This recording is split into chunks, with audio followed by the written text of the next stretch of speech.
Livro do profeta Daniel, capítulo 11.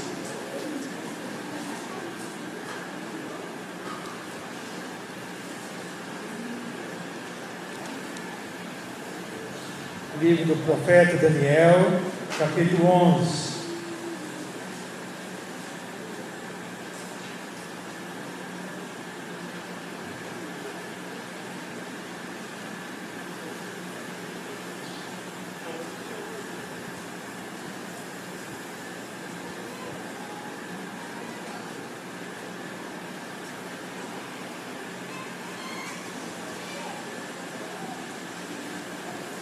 Daniel 11, versículo 45.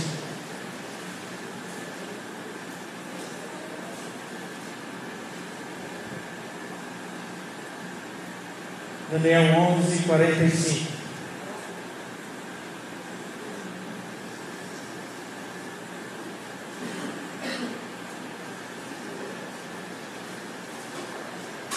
Diz assim: armará suas tendas palacianas entre os mares contra o glorioso monte santo, mas chegará ao seu fim e não haverá quem o socorra.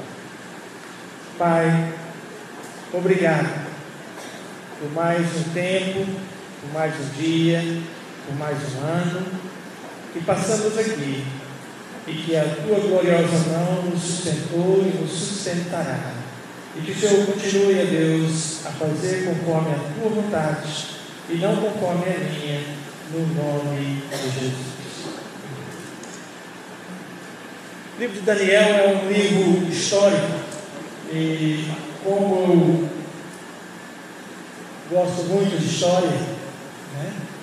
É um livro que conta fatos passados, e os fatos passados têm algo a revelar para o futuro, que ainda vamos chegar, ou que outros vão chegar, mas que tem coisas que não aconteceram.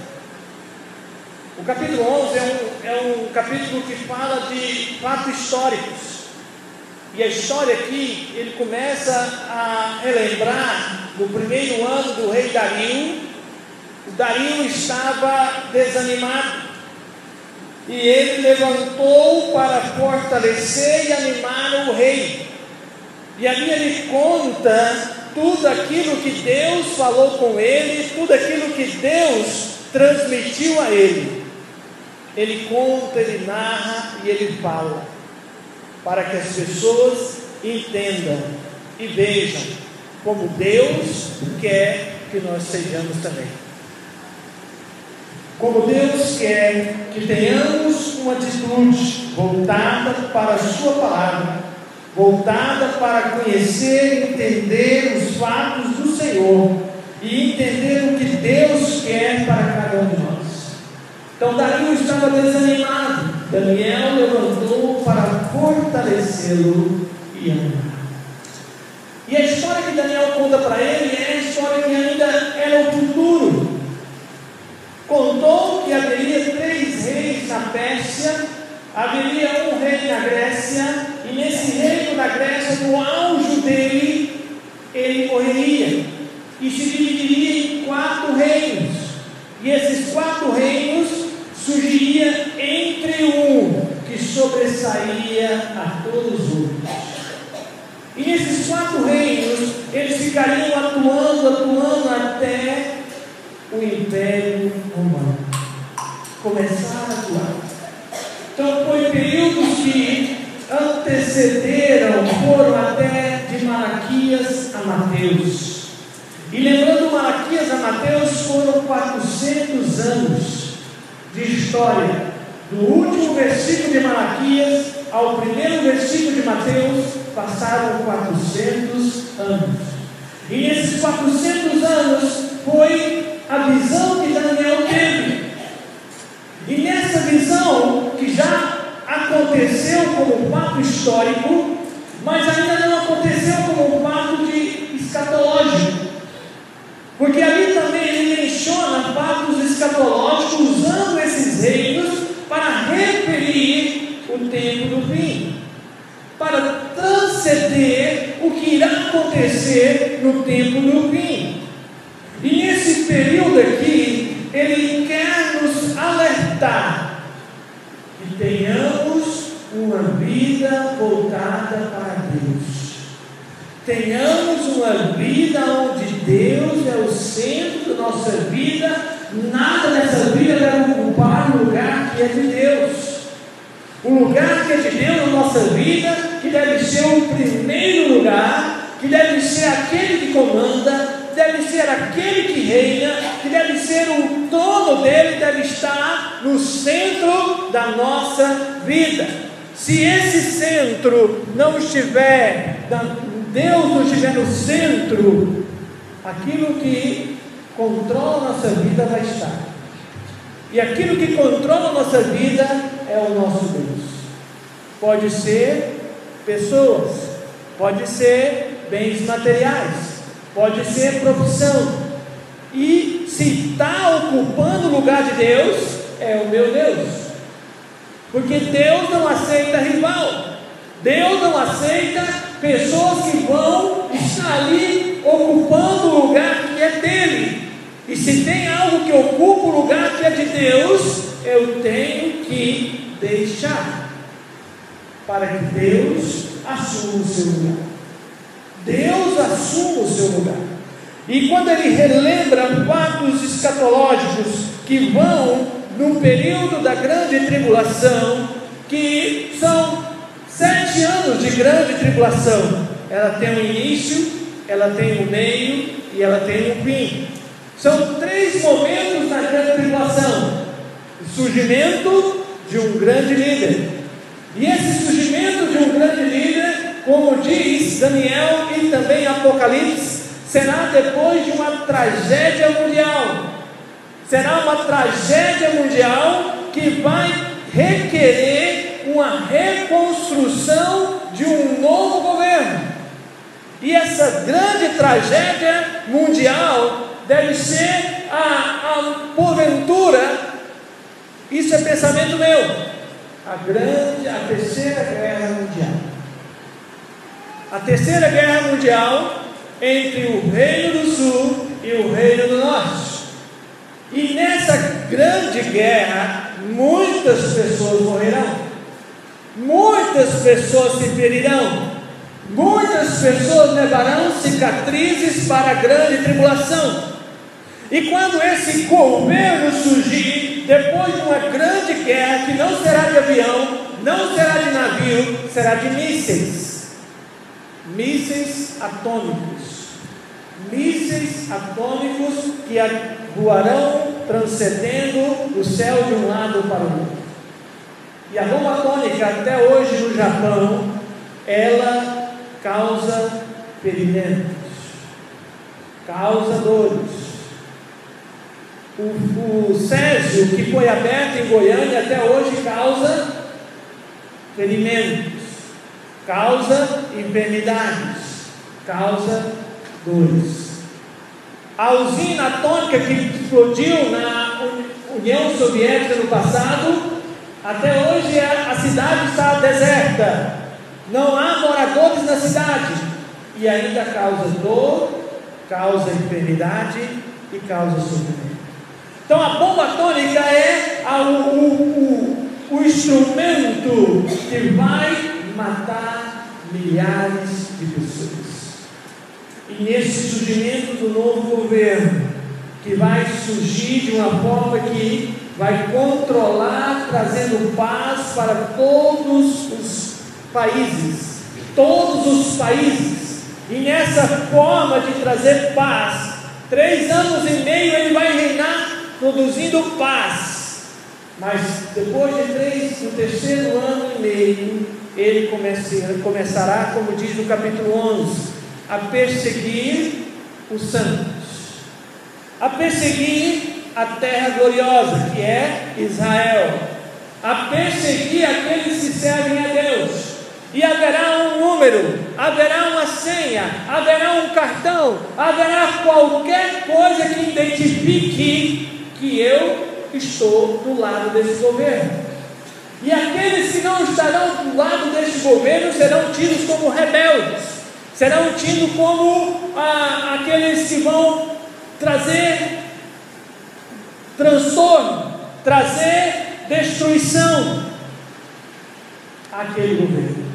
Então ele vai perseguir, e essas pessoas não serão bem-vindas na cidade, essas pessoas não serão bem-vindas no comércio, essas pessoas não terão vida normal, como tem hoje em dia. Elas serão fugitivas pelos montes, pelas florestas e pelos vales, porque elas têm que comer, porque elas não podem comprar, porque não tem o sinal ou o número. Elas não podem vender porque não tem o sinal ou o número. Elas não podem morar numa cidade porque não tem o sinal ou o número para habitar naquela cidade. Serão pessoas fugitivas.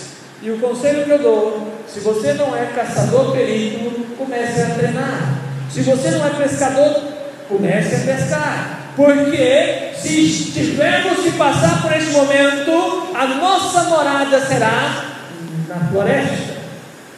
Se você não gosta de acampar, comece a gostar de acampar, porque ali estarão a igreja do Senhor, acampando de um lugar a outro, se escondendo. Mas alguns serão pegos e sofrerão, morrerão por amor a Jesus. Alguns serão pegos, resistirão um pouco, mas quando vê o sofrimento que vai ter na sua família, negarão Jesus. Negarão Jesus. E o capítulo 11 de Daniel, ele veio para nos dar a promessa de uma vida firme.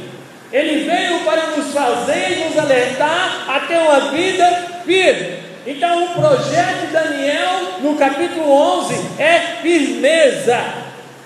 Temos que estar firmes no Senhor, firmes para que venhamos superar e vencer esses momentos complicados. E o primeiro item que Daniel quer nos ensinar a ter firmeza é na palavra de Deus. A palavra de Deus, que são 66 livros, divididos em 39 no Antigo Testamento, 27 no Novo Testamento, e esses livros são uma palavra que Deus usou homens para falar conosco, e essas palavras têm que estar no nosso coração, porque vai ter um momento da grande tribulação, que o Espírito Santo será tirado, e nós ficaremos com aquilo que temos, a palavra. A palavra vai nos firmar, a palavra vai nos solidificar, a palavra vai nos trazer um momento que vamos crer que Deus está conosco, que agora é hora de nós mostrarmos na grande tribulação o que muitos hoje querem mostrar, querem fazer para merecer ser salvo, querem cantar para ser salvo, querem ir à igreja para ser salvo, querem dizimar e ofertar para ser salvo, querem fazer tudo para ser salvo, mas na grande tribulação é hora de você agora mostrar se você quer ser salvo. Porque só serão salvos aqueles que entraram com o selo do Espírito Santo, aqueles que estão firmados na palavra com o Espírito Santo, esses serão salvos. E aqueles que não têm essa marca, mas ouviram falar que Jesus é o que salva, muitos serão salvos na grande tribulação, mesmo não tendo essa chance hoje, vão ter na grande tribulação, porque ouviram falar desses dias, e não vão aceitar este governo, não vão aceitar essa senha, não vão aceitar essa numeração, porque aqueles que aceitaram também a condenação eterna, aceitaram também viver eternamente longe de Cristo, longe de Cristo. A vida devemos ter, como o Salmo 119, versículo 107, a tua palavra é lâmpada para os meus pés é a tua palavra. Lâmpada Então a palavra tem que ser uma lâmpada que nos conduz, que nos ajuda, que nos dirige, que nos firma. O segundo ensinamento que Daniel nos mostra sobre firmeza é que naqueles dias e até hoje nós temos que estar firmes nas promessas de Deus, firmes nas promessas de Jesus. Jesus, ele prometeu que iríamos passar por aflição, mas tem bom ânimo, eu venci. Tem bom ânimo, eu venci. Jesus falou que nós não teríamos vida fáceis servindo a Ele, mas Ele falou que Ele venceu. E se Ele venceu, todo aquele que estiver ligado à figueira, porque Ele é a figueira, nós somos os ramos, Ele é a figueira verdadeira, Ele é a videira verdadeira, nós somos os ramos. E todo aquele que está ligado nessa videira vai vencer também, mesmo que lhe custe a própria vida. Porque a nossa vitória, irmãos, maior não é nessa vida. Aqui nós temos que trabalhar, aqui nós temos que estudar, aqui nós temos que adquirir. Mas a nossa maior vitória não é nessa vida. A nossa maior vitória é saber conquistar essas coisas, mas tendo o Senhor como centro da nossa vida, tendo o Senhor como aquele que eu amo de todo o meu coração. Eu tomo posse porque Ele é meu Deus, Ele é meu Criador. E acreditar nas promessas de Deus é saber que eu posso fazer pela fé que Deus prometeu que Ele vai cumprir. Eu posso fazer pela fé, eu posso fazer por amor, eu posso fazer por esperança, porque Ele é o meu Deus, e eu acredito naquilo que Ele prometeu. Ele prometeu, irmãos, que deveríamos amá-lo, e aquele que amá-lo, renunciando a sua própria vida, é digno dele. Aquele que toma a sua cruz e segue Jesus é digno dele. Aquele que suporta a aflição do seu irmão, da sua irmã, sem guardar nada no coração, é digno dele. Aquele que estende a mão para aquele que está caído e o ajuda a levantar, é digno dele. Aquele que vive uma vida voltada para amar uns aos outros, servir uns aos outros, suportar uns aos outros, ajudar uns aos outros, curar uns aos outros, é digno dele.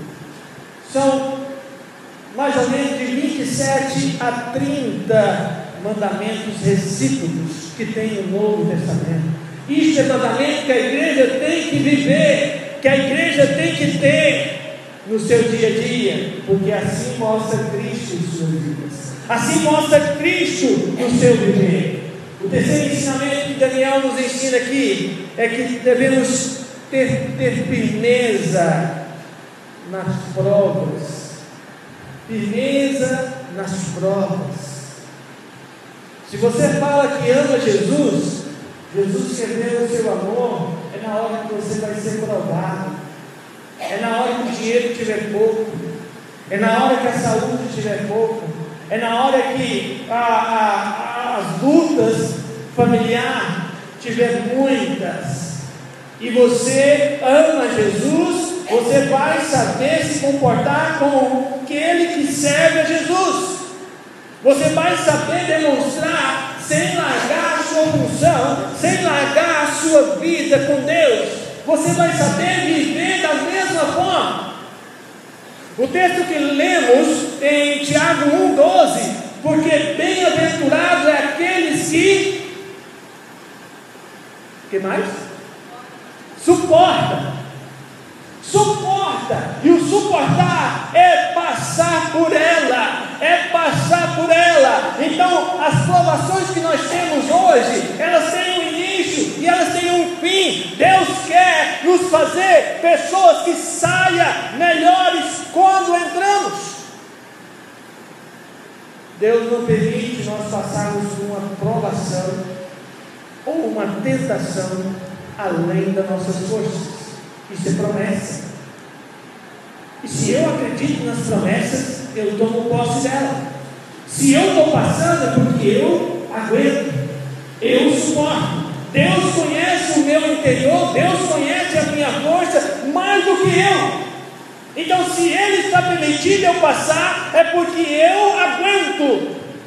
E eu vou aguentando, dando glória a Deus. Eu vou passando pela prova, louvando a Deus. Eu vou passando pela luta, servindo a Deus. Porque aqueles que passam e suportam a provação, eles aguentam o quanto Deus sabe que está.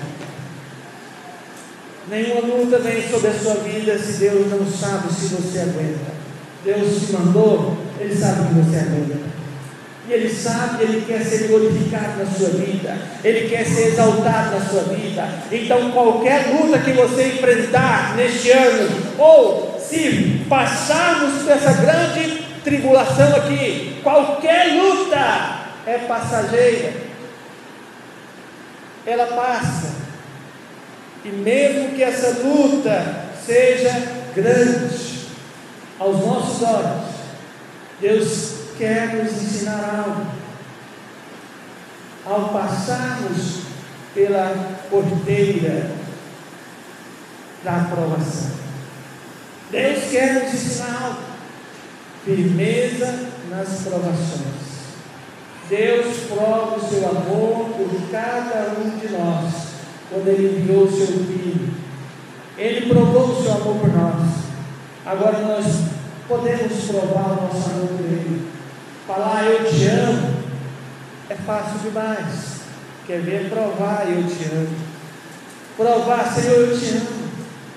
Falar, Senhor, me dê paciência, é fácil. Quer ver? Ter paciência quando estiver na luta.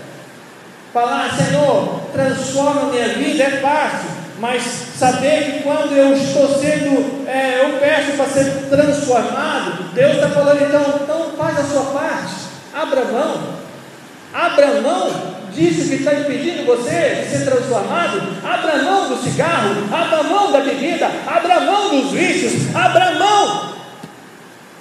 Deus está querendo que nós abrimos mão, porque lá no céu vai entrar ex. Lá não vai entrar ninguém que está praticando, só vai entrar ex-traficante, ex-assassino, ex-ladrão, ex-mentiroso, ex. Lá não vai entrar ninguém que vai ser somente aqueles que já foram. Me lembro até hoje. Vou para fazer, mês que vem, eu e minha esposa, 20 anos de ministério.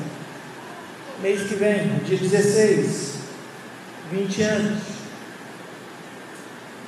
Certo é dia 15, na sexta-feira, nós vamos comemorar no sábado, uma grande festa de gratidão a Deus, aqui na igreja, com todos vocês. Então, Deus, quando Ele me chamou, eu falei, Senhor, agora, Senhor. Eu estava perto de fechar um grande negócio. Eu estava perto de pegar, eu já tinha pegado um serviço lá no Rio Quente, que foi muito bom. E eu trabalhei 3 dias e meio lá no Conselho Regional de Odontologia, que me deu 4 salários pela frente que a igreja ia me pagar.